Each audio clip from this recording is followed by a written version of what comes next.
A lot of people compare it to Black Mirror, like an episode of Black Mirror. Sometimes that's okay, but there were points where it felt pretty derivative of that, like not to spoil too much here, minor spoilers, the scene with the son who starts speaking ads because he's cloned, and the mother's like, wait, what are you saying? And he's just speaking an ad that was programmed through him by the company that made him. And that's really right out of a Black Mirror episode from, I think, season 5 or 6.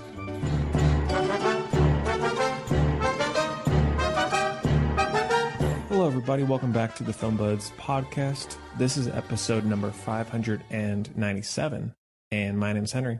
Just me this time around. Hope that's okay. On this episode, I will be covering the new sci-fi film Good Luck, Have Fun, Don't Die, which is now on digital rental and purchase. And then I will be doing a retro review of Mickey 17 with Robert Pattinson. Should be a great time. Thanks as always for joining us. Please rate, review, subscribe, like, follow. If you have not already, hit those buttons and follow us on YouTube if you're not already there. Thank you to our new subscribers. Well, let's go ahead and get into the review of Good Luck, Have Fun, Don't Die. And do have a clip, so take a listen. This is my 117th time in the Steiner doing this exact speech. Can you imagine that? 117 times I've tried to get through to all of you. Kind of like your favorite movie, Jim Groundhog's Day. That's your favorite movie, isn't it, Jim? Yeah? How do you? I have experienced this night over and over again, each time with a different combination of people in the Steiner. And every time we have failed, I have held some of you in my arms and watched the very life flicker from your eyes. Some of you I even consider family. I've done this so many times. I know some of you better than you know yourselves. Good Luck, Have Fun, Don't Die is now on digital purchase and rent. It has small run in theaters. It's directed by Gore Verbinski. Stars a pretty stacked cast. Sam Rockwell, Gino Temple, Haley Lou Richardson, Michael Pena, Zazie Beetz, Asim Chowdhury. And the synopsis is, a man from the future arrives at a diner in Los Angeles where he must recruit the precise combination of disgruntled patrons to join him on a one-night quest to save the world from the terminal threat of a rogue artificial intelligence. I just saw this one last night, had been looking forward to it. It's Gore Verbinski's first movie in, I think, about a decade. His last one was A Cure for Wellness. He did the original Pirates of the Caribbean trilogy, Rango, The Ring, The Lone Ranger, and I've always loved his work. I think he's a very underrated and underappreciated director, but I know he's had some financial flops of his last few, so it's no wonder it took him so long to get another one financed. Didn't know much about this one other than it deals with AI, and I had heard good things overall. It is one, and we'll get to Mickey 17, I think it's similar in that way, that it is a grower. My first viewing, didn't love it, but there's so much going on that I feel like I missed 70% of it. And the more I think about it, the more I like it. But I do think as a whole, first viewing, not as great as I was hoping and would be towards the bottom of his filmography. The idea is very, very relevant right now because, as I've talked about before, as I'm sure we all know, AI has just suddenly become a part of our society. It felt like one day everyone was talking about it. Oh yeah, it's going to be a part of this. It's going to be a part of apps and platforms and technology. And then one day I opened up social media and it was everywhere. And even though the movie has a lot of comedy in it, I think it tackles some pretty hefty ideas, and there's at least something there. There's some substance, some weight. It doesn't feel like a fluff piece really to me. Right from the get-go, the movie gets into it. You see Sam Rockwell, they joke he looks like a homeless guy. He has all these ridiculous bits and pieces of like garbage and technology and this weird kind of raincoat poncho thing, and this helmet looks very goofy, but I think it's a great costume design. And he walks into this diner and says, AI is taking over everything. I'm from the future and everything has gone wrong because of AI. Please help me. So in some ways, it's kind of like an anti-Terminator or a more comedic Terminator. Also, the cutting back and forth to the different backstories of the characters, I think was overall a mistake. If it had only been 2 characters or something, that might have been different, but there's about 5 or 6 characters plus who we jump back and forth between the present, and then we see their past traumas or how they wound up at the diner. And more often than not, that hurt the pacing. It's already fairly long, which is fine, but that made it feel a good bit longer. I think there could have been a better way to incorporate that a little bit more fluidly, or maybe have that at the beginning, I don't know, or have it all together. I think the whole cast is great, though. I love Juno Temple, love Zazie Beetz, Michael Pena. Sam Rockwell was perfectly cast as the man from the future. One small disappointment in comparison to most of his previous films is visually, I found it kind of bland, which most of the time, Gore Verbinski's movies look amazing. Like, they're some of my favorites of the year, cinematography-wise. It didn't help that most of this movie takes place at night and in alleyways, so there's not a lot to do there visually. Some standout moments, the scene with Zazie Beetz and Michael Pena at the school, and there's the quote-unquote takeover, the sacrifices, I guess you could call them, of some of the characters by Sam Rockwell and his ridiculous explanation or excuse for why it's okay for them to die. The relationship between Haley Lou Richardson and this guy who she ends up dating, and that twist there and what he decides to do, I thought that was effective and could definitely see that happening in today's age in terms of virtual reality and AI. In typical Verbinski fashion, there's a lot of really dark, weird, creepy character designs and creature designs, especially towards the end with the robots. The ridiculous get-ups of some of the main characters trying to armor themselves with like football helmets and just other things around the house. The third act as a whole, I don't think I could even fully explain what happened. I kind of got it. And maybe a lot of these problems stem from the fact that it's a different screenwriter than Verbinski has worked with for his last few films. It was someone completely different. The score and soundtrack were both solid. You know, I hope that even though this movie was not like a blowout success, like I don't think it made its budget back. The budget wasn't that big. It was only around 20 million.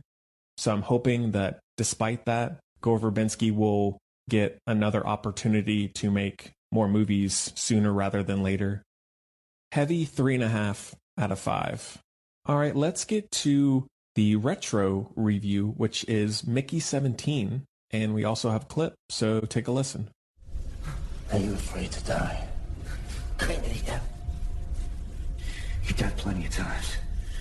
What are you so scared of? Until now, I died and I was just born again, you know?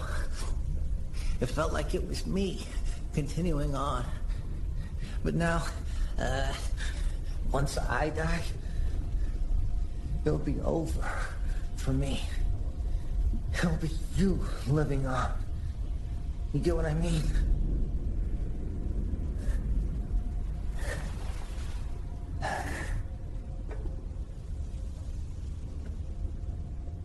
I don't like you. You're such a little bitch. But I'm you. I'm not you. I'm not gonna live like you. I'm gonna kill you.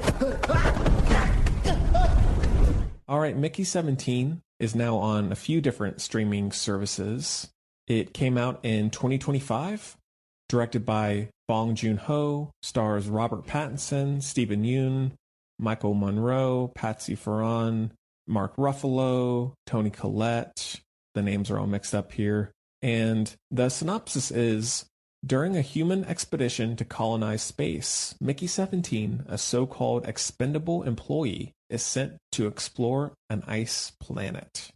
I've been a big fan of Bong Joon-ho for quite a while. ever since, I think the first thing I saw was Snowpiercer, which I still think is one of his best, but I've loved Okja, Parasite is amazing, as well as some of his ones before those.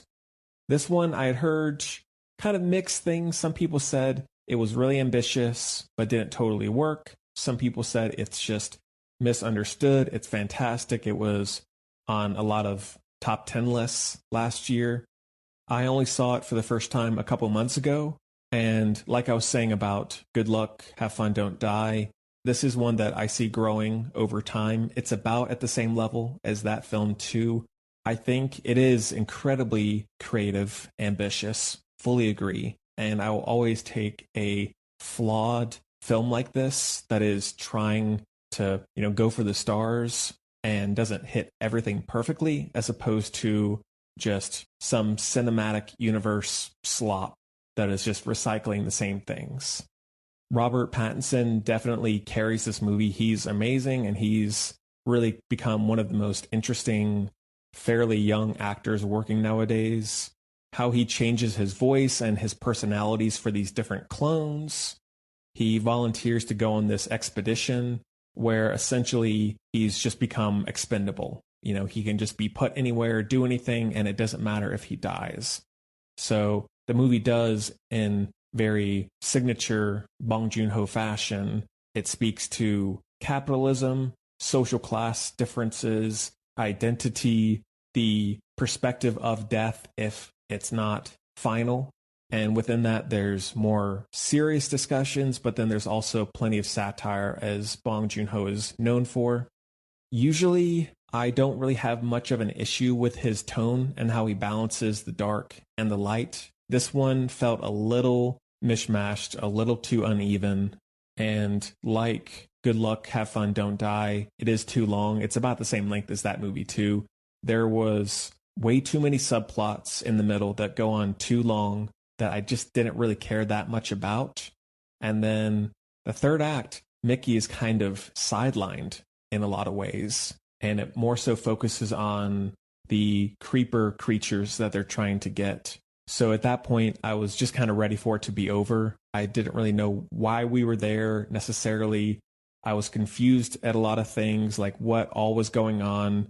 Certain plot points weren't really connecting for me. Everything with Steven Yeun, who is someone who started to pop up in a lot of interesting roles, I think all that is really enjoyable. Really, ever since Poor Things, Mark Ruffalo has kind of started a new phase in his career where he's not always just playing the nice guy, the good guy. Like, he's started to play some pretty despicable but entertaining characters.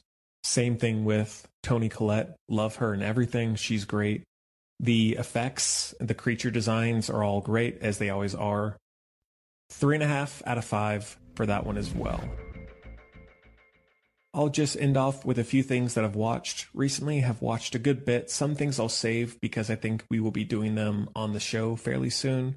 I watched War Machine, the new Netflix film with Alan Ritchson, who's Reacher. It's kind of a mix between War of the Worlds, Transformers, got a little bit of Edge of Tomorrow in there, I think. He's this Army Ranger, or he's trying to become an Army Ranger, and then during a training exercise, this robot comes out of the ground and starts killing all of them, and it becomes this, not really 1 versus 1, at least for a while, but man versus machine action movie. And it was okay. Really a perfect epitome of the Netflix action movie. It's fairly disposable. It keeps your interest for the most part, but it's kind of out of your brain after a while. Wouldn't really go back to it again. Another Netflix movie, The Rip, with Matt Damon and Ben Affleck. It's about these two cops, and it's inspired by a true story of these officers who will try and seize drug money, like go into drug houses, cartel houses, and get all the money. And they go to this house expecting to find like $100,000, and they find 20 million. But because of the policy, they're stuck there. They have to count it until everything is accounted for. And quickly, they start to think there's someone on the inside working for the drug gangs, and they have to fight their way out in some ways. I thought it was fairly entertaining, sort of similar to War Machine, feels like a Netflix movie, but I really like Ben Affleck and Matt Damon in it. It's directed well, it's got some good twists, it looked good, good shootouts, good action. I also watched Primate, the new horror film about this pet ape who gets rabies and he starts going on a killing spree in the house that he lives in. And it's basically a slasher movie, but with a primate. And the director, Johannes Roberts, I like him overall. He kind of makes fun B horror movies like The Strangers, Pray at Night, 47 Meters Down. But to be honest, this one was pretty terrible. It becomes so dull and generic. I feel like there's no silver lining for this. It just feels like, okay, this ape, because he got rabies and doesn't know what's going on, let's just kill him. There's no real happy ending, to spoil it, sorry. It just feels like, let's beat up and kill this animal. And there was just a point where that lost me. The kills were kind of lame. The gore was okay, but all in all, nothing that interesting. The whole movie takes place at night in a house, so visually it's very repetitive. I watched Creed 2, which I had never seen, trying to watch Creed 3 fairly soon. I think the first Creed is great. I love the whole Rocky franchise. Love Michael B. Jordan. This is a good follow-up to the first one. Good callbacks to the OG Rocky films, but enough to feel modern and fresh. And the mentorship between Rocky and Adonis is very effective. Michael B. Jordan's relationship with Tessa Thompson, who I also love. Then I showed my wife and co-host Elle the miniseries Chernobyl on HBO about the Ukraine-Chernobyl nuclear disaster. And I think it is still one of the best shows that I've ever seen. It's so powerful. There's so much weight to it, so emotional. It's incredibly disturbing. The political and real world implications to then and now about truth and lies. If you haven't seen it, I would highly, highly recommend it. All right, that is, I think, about it. I'll get into more next time. As always, rate, review, subscribe, like, follow, tell your friends, follow us on YouTube if you're not there already, etc., etc. Thank you so much for being here.